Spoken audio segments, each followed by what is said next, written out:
Voilà, alors, je passe à Jacques. Non, normalement, si tu le tiens en dessous, c'est le monsieur qui va... Allô? Bien, donc je suis Jacques Lepussard, je suis le président de l'Institut de maîtrise des risques, IMDR.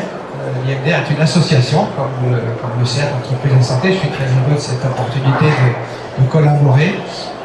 Ils sont un tout petit peu plus retenus. Hein. Les associations sont un terreau à idées.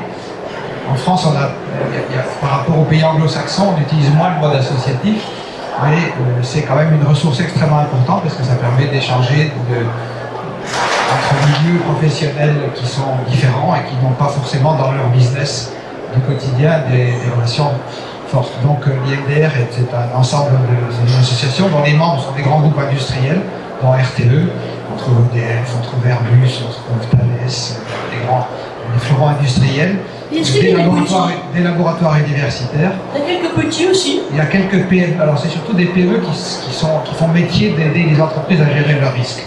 On trouve les grands noms de ceux qui sont moins connus du grand public, ce sont les grands noms français. Et puis on trouve aussi donc, des chercheurs et des experts individuels, comme moi aujourd'hui.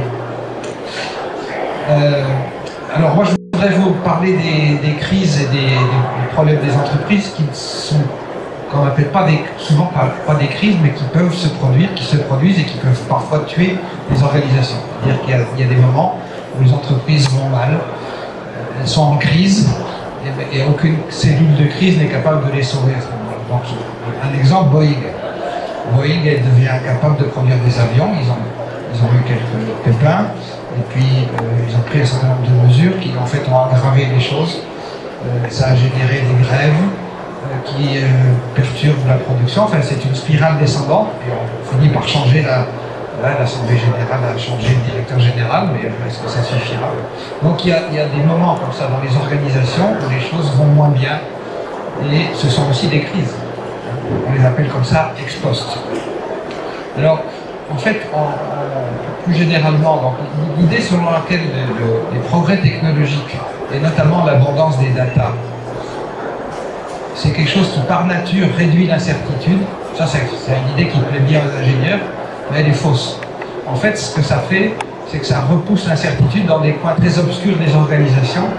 Et si on ne fait pas attention, ça remonte là, quand on ne s'y attend pas, évidemment, et ça génère des crises d'un genre différent qui sont très difficiles à gérer parce que ce ne sont pas des événements redoutés. Les organisations ne se sont pas entraînées à y faire face et ça leur tombe dessus. Alors, les recherches qui ont été faites sur ces sujets-là, c'est presque exclusivement aux États-Unis et au Canada. Très peu en Europe, un petit peu au Royaume-Uni, mais très peu en Europe globalement. Vous avez des gens comme Farjul, le professeur Farjul, Starbuck, qui ont travaillé sur les problèmes de la NASA, sur les problèmes de Boeing, dont je parle. Et je voulais vous élaborer avec cette notion d'un prisme de regard des organisations à travers ce qu'on appelle les limites organisationnelles. Donc, les ingénieurs, ils sont habitués aux limites techniques des systèmes, c'est-à-dire on sait très bien qu'au-delà d'une certaine tension, ça va sauter, je parle d'électricité. Et on gère ça avec des data, on gère ça avec des limites, on fait des études en laboratoire pour savoir quelle tension, quel ampérage les câbles peuvent supporter, parce que sinon, voilà. Donc le problème physique, c'est qu'il y a des changements linéaires, et puis tout d'un coup, il y a une rupture. Et c'est un phénomène non linéaire, mais que les ingénieurs connaissent grâce aux recherches, grâce à la gestion qu'ils ont avec les statistiques, etc. Et en fait, l'idée est très simple, c'est de dire les organisations, c'est pareil. Les organisations ont aussi des limites. Donc une organisation, c'est un organigramme, des moyens budgétaires, des moyens techniques, humains, des infrastructures. Tout ça fonctionne grâce à des procédures qui ont été modifiées, des systèmes d'assurance qualité, de sécurité, etc. Tout ça fonctionne bien. Et puis ça peut dégrader ou s'améliorer. Et puis il y a des moments où ça peut aussi se rompre. Mais en fait, ces limites organisationnelles, donc on les définit comme ce qui fait en sorte qu'à un moment donné, une organisation devient incapable de produire ce pourquoi elle a été conçue. Donc, je parlais de Boeing, mais on peut parler par exemple de la production d'électricité nucléaire d'EDF avant la crise du Covid, qui baissait, Et alors, bon, il y avait quelques cas techniques qui étaient identifiés, mais ça ne suffisait pas à expliquer. Et en fait, c'était que dans la tête des gens d'EDF, on était en train de sortir du nucléaire, et que donc la production nucléaire était une variable d'ajustement par rapport à la sécurité, qu'il n'y avait aucune... voilà, il fallait absolument être sûr qu'il n'y avait aucun risque, et donc, le cas échéant, on a arrêté de produire, comme ça, et ça, c'était dans la tête c'était écrit nulle part. Mais le safety first était devenu un détriment fort pour la production nucléaire. Et c'est des recherches aujourd'hui qui permettent de mettre ça en lumière. Et ce sont des phénomènes qui ne sont pas faciles à appréhender. Et donc, qu'est-ce qu'on peut... juste là-dessus, pour juste une question là-dessus, d'autant plus, j'allais dire que tous les trois, vous êtes sur des missions complexes qui sont quelque part toujours de service public, et donc qui sont encore plus sensibles. Et là, je repense à ce que tu disais par exemple sur EDF et nucléaire et sa volonté de performance. Comme une des questions, c'est comment se fait l'arbitrage entre la performance et la précaution à l'interpréter. Justement, alors, je ne réponds pas tout de suite à ta question, mais je vais y répondre après. Donc, ces limites organisationnelles, elles sont invisibles, parce qu'on est normalement sur le guidon, et puis même quand on la passe, c'est pas facile à voir. Elles sont élastiques, donc elles peuvent aussi être repoussées. Alors, je prends l'exemple des Jeux Olympiques de Paris, où tous les Cassandres avaient dit les Français sont incapables d'organiser un truc comme ça va forcément dégénérer, il va y avoir pas forcément des attentats, mais dans l'organisation, on va pas être comment on va accueillir ces millions de gens, il y aura des grèves dans les transports, etc. Et bien, tout s'est très bien passé. Et en fait, donc ça veut dire qu'il y a eu une sorte d'effort de tous les participants pour repousser les limites, en fait. Alors, voilà, donc ça sera intéressant à étudier aussi par la recherche. Et donc, en fait, ces limites organisationnelles, elles sont régies par la complexité des organisations. Plus c'est compliqué, plus les organisations sont complexes et interdépendantes, plus les limites organisationnelles sont un cadre. Il y a la rigidité procédurale, c'est-à-dire quand les gens n'ont plus d'autonomie, tout leur travail est défini, du coup ils ont le nez dans le guidon obligatoirement, et c'est un aggravant des limites organisationnelles. Et puis le troisième élément important, c'est l'abstraction, c'est-à-dire au niveau des boards, des directions générales, les données sont synthétisées et finissent, c'est toujours en euros. Et en fait les euros, c'est un éclairage qui est très limité, et en fait on ne voit plus un certain nombre de choses. Donc l'abstraction des datas finit par créer des problèmes de limites organisationnelles. Alors comment est-ce qu'on peut faire pour mieux les prendre en compte? En fait, il y a trois grandes clés d'après les travaux de recherche qui ont pu être menés. Et la première chose, c'est d'avoir conscience que ça existe.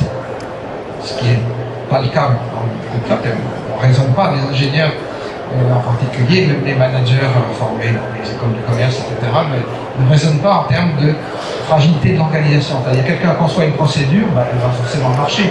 Il y a autant un ingénieur, il va prévoir des marges, des incertitudes, il va traduire ça en chiffres, plus ou moins temps. Dans les organisations, la procédure, elle est forcément parfaite, jusqu'au jour où elle ne marche plus. Donc la conscience de ça, et si on a conscience, on devient vigilant, on devient critique vis-à-vis de ce qu'on écrit soi-même, de la manière dont on écrit les procédures. Est-ce que ma procédure ne va pas contraindre les gens trop? Est-ce que ça ne va pas les priver d'une autonomie indispensable, alors qu'on aurait pu faire autrement?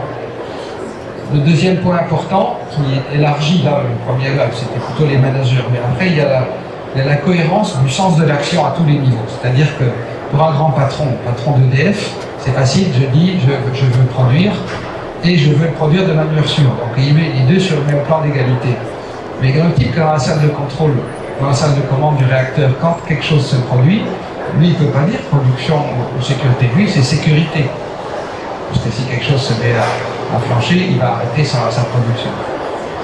Et entre les deux, la traduction du sens de l'action, parfois il y a du flou, et le flou crée des incertitudes, crée des contradictions latentes, peut créer des ruptures dans la compréhension, dans l'adhésion en fait, des salariés. Et ça, c'est un facteur très très puissant de limite organisationnelle. Donc, ça veut dire que se préoccuper de la production, de la translation du sens qu'on donne à l'action, du haut en bas de l'organisation, pour que ça soit logique et et qu'on soit logique avec soi-même. De haut en bas, c'est absolument essentiel. Sinon, on a une perte de sens, et les pertes de sens sont dramatiques. Et dans l'autre sens, voilà, si tous les opérateurs des JO dans tous les domaines ont réussi, c'est parce que ça faisait du sens, tout simplement. Et ça a été un facteur majeur de succès, indépendamment des moyens financiers, etc. Mais le simple sens que ça avait, de dire on est la France, chaque petite personne se disait je vais contribuer à quelque chose qui me dépasse, et ben, c'est un facteur majeur de repousser les limites organisationnelles. Et le troisième élément, c'est ce que les Anglais appellent, justement, on n'a pas d'appellation en français, donc c'est bien significatif, c'est ce qu'ils appellent la collective mindfulness. Mindfulness, c'est la présence, c'est ici et maintenant. Qu'est-ce qui se passe ici et maintenant? Comment est-ce qu'on est capable d'observer ce qui se passe dans l'organisation? Et c'est là qu'on a besoin des data, mais de manière intelligente. Et en fait, ça se traduit par 5 types de choses. C'est l'attention portée aux petits incidents du quotidien. Ça permet d'éviter des plus grands.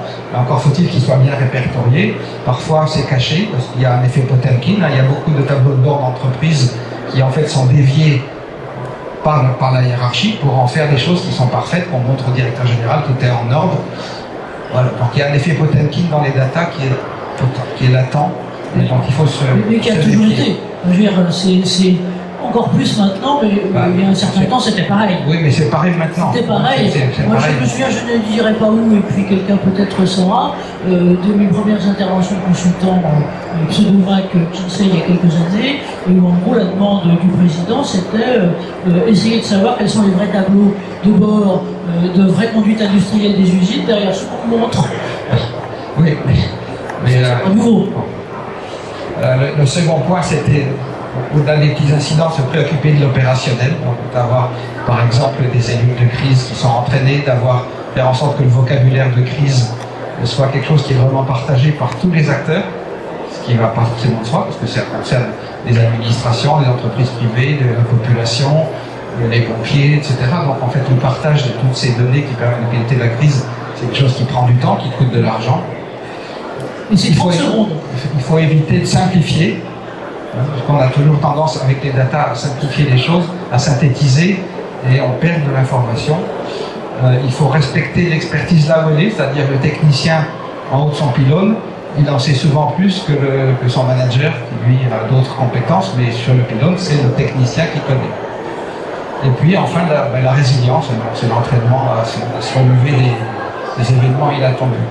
Et donc, pour conclure, je dirais que les datas sont essentielles au management des risques, mais il faut apprendre à les examiner de manière critique, c'est-à-dire qu'il y a toujours ce regard au second degré qui est essentiel, et il faut penser collectif aussi, c'est-à-dire on est dans des organisations où il y a cet effet Ponder qui fait qu'on est tous interdépendants les uns des autres, et plus on avance technologiquement, plus on dépend des technologies fournies par les autres, et les datas individuelles ne reflètent pas ça. Donc il y a cette préoccupation qu'il faut avoir.